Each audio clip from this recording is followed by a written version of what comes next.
फुह, क्या दिन था यार। तीसरे दिन का खेल।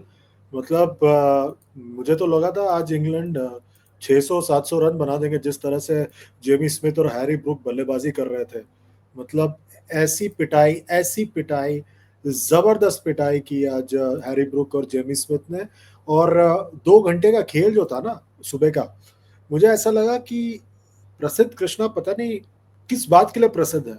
अपनी गेंदबाजी के लिए या अपनी बिना सोच की गेंदबाजी के लिए। मतलब जिस तरह की गेंदबाजी की प्रसिद्ध कृष्णा ने, मतलब मैं तो हैरान परेशान था कि आखिर ये बंदा करना क्या चाहता है। मैं प्रसिद्ध कृष्णा से इसलिए शुरू कर रहा हूँ क्योंकि मैं तो पूरी तरह से मतलब परेशान था उसको आज देखकर। क्या मौका था उसके पास दबाव बनाने का, मतलब और उसने जिस तरह से आज गेंदबाजी की, मतलब मैं तो मैं अगर कप्तान होता तो मैं तो वहीं पे गड्ढा गड्ढा खोद के वहीं पे गिर जाता। मुझे समझ में नहीं आता यार क्या हो रहा है करके। प्रसिद्ध कृष्णा आखिर करना क्या चाहते हैं।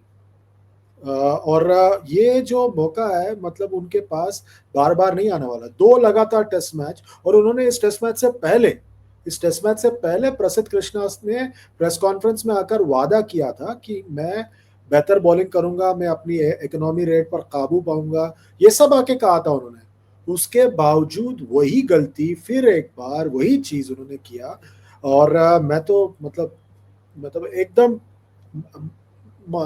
पूरी तरह से हैरान परेशान था आज। मैं समझ सकता हूँ कप्तान शुभमन गिल और हेड कोच गौतम गंभीर और बॉलिंग कोच मॉर्ने मार्कल क्या सोच रहे होंगे। मतलब वो तो हमसे ज्यादा परेशान होंगे इसके बाद, जिस तरह से उन्होंने प्रदर्शन किया। और 172 रन जोड़े पहले मॉर्निंग सेशन में। और देखिए पहले आधे घंटे में ही उन्होंने जो है जो रूट और बेन स्टोक्स को 2 सक्सेसिव डिलीवरीज में आउट कर दिया सिराज ने। पर उसके बाद जो पिटाई की जेमी स्मिथ और हैरी ब्रूक ने, 172 रन जोड़े उन्होंने पहले सेशन में। सभी गेंदबाजों की पिटाई की। लंच के बाद जो है थोड़ी बहुत इंडिया ने गेम को वापस कंट्रोल में लाने की कोशिश की। जडेजा और वॉशिंगटन सुंदर ने बहुत निराश किया। उन्होंने रन नहीं रोका। मौके बने दोनों सेशन में, पहले मॉर्निंग और आफ्टरनून सेशन में मौके बने। और मौके ऐसे बने कि एक स्लिप के बीच में से जा रहा था रन। फिर बाद में पंत के पास एक कैच गया था जो नीतीश कुमार रेड्डी ने चांस बनाया, वो कैच नहीं किया उन्होंने।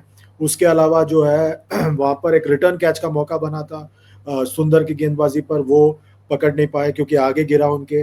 फिर एक कट मारा गया था जो सीधे जाके कप्तान के सिर पर जाके लगा, शुभमन गिल के स्लिप पे खड़े थे। तो ऐसे मौके बने, पर हर ओवर में रन बन रहे थे। मतलब वो मॉर्निंग सेशन में 8 रन प्रति ओवर बन रहा था। 8 रन। आप टेस्ट मैच चल रहा था, 8 रन प्रति ओवर। आप सोच सकते हैं किस तरह की पिटाई हुई होगी आज। और इसमें मुझे लग रहा है सबसे बड़ा जो आपको समझना चाहिए वो गलती प्रसिद्ध कृष्णा की थी। कुल मिलाकर प्रसिद्ध कृष्णा ने जो है 13 ओवर डाले, 72 रन दिए और लगभग 6 रन प्रति ओवर दिया उन्होंने। नीतीश कुमार रेड्डी ने 6 ओवर में 29 दिए।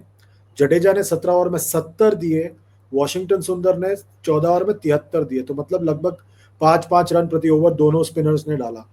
तो आपका वो स्पिनर से कोई मतलब नहीं हुआ। दोनों दोनों ने मिलकर 31 ओवर में 143 रन दिए। अब लोग कहेंगे कि कुलदीप यादव होते तो और ज्यादा रन के लिए जाते, पर वो विकेट भी निकालते। आपको विकेट निकालना बहुत जरूरी है। यहाँ पे रन बचाना से ज्यादा विकेट निकालना बहुत जरूरी है। चले, तो पहला दो सेशन तो ऐसे इस तरह से हो गया कि पहले दो सेशन में जो है पहले सेशन में 172 और फिर दूसरे सेशन में जो है कुल मिलाकर जो है वहां पर 105 रन कुछ बने, 104 रन कुछ बने। फिर ऐसा लगा कि दूसरे सेशन में थोड़ा प्लान बेहतर था इंडिया का। वो गेंद बल्लेबाज के पास डाल रहे थे, मजबूर कर रहे थे गलत शॉट खेलने पर। और आपने देखा कि हैरी ब्रुक और जो जेमी स्मिथ है उनको सोचना पड़ा। और आई थिंक उससे काफी फर्क पड़ा मेरे ख्याल से। एंड उससे जो है वो थोड़ा उनको अपनी रणनीति बदलनी पड़ी, तो रन थोड़े कम बने।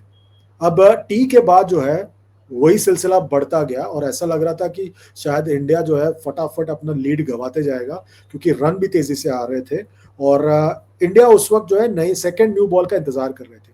और तब जो है सेकंड न्यू बॉल आया और फिर जो है कमाल हुआ।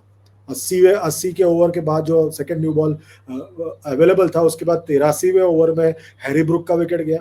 और फिर एक 387 का स्कोर था, और फिर लगातार विकेट गिरते गए।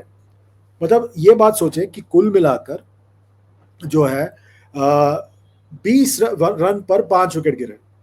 पहले 84 पर 5, फिर 303 रन का साझेदारी, और फिर आखिरी 5 विकेट 320 रन पर चले गए। और ये सोचे कि आज कुल मिलाकर इंग्लैंड ने 330 रन बनाया 7 विकेटों के नुकसान पर, जिसमें एक पार्टनरशिप 303 रन का था। तो आप समझ जाइए, जेमी स्मिथ जो एंड में 184 पर नॉट आउट थे, और हैरी ब्रूक जो 158 पर नॉट आउट थे, कितना जबरदस्त बल्लेबाजी की थी इन दोनों बल्लेबाजों ने। ये दोनों की साझेदारी को हटा दीजिए, पारी कुछ भी नहीं है, पारी में कुछ भी नहीं है।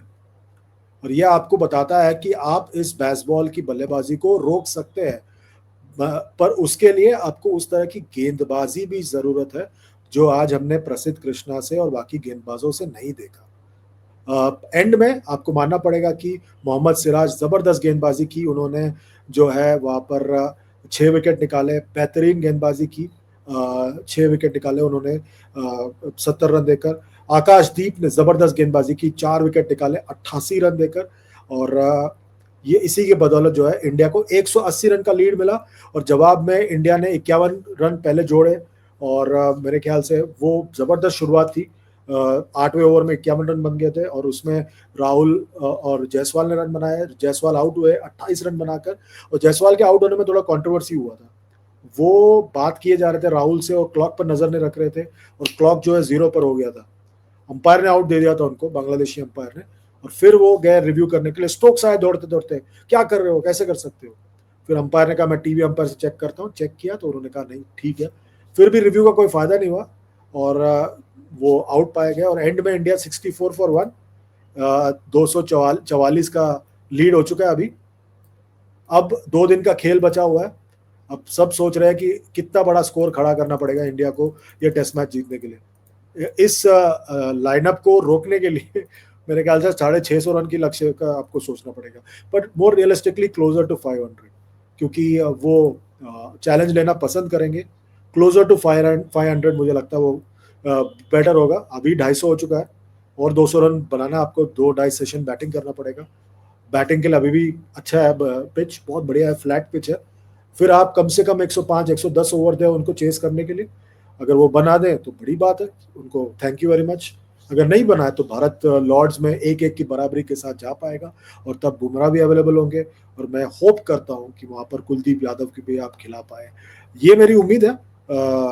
पर देखते हैं क्या होता है इस टेस्ट मैच में आगे। आपको क्या लगता है, वीडियो के नीचे कमेंट कीजिए, लाइक कीजिए, शेयर कीजिए, सब्सक्राइब कीजिए, और साथ ही साथ नोटिफिकेशन की घंटी बजाइए। अभी के लिए बस इतना ही। Goodbye, God bless.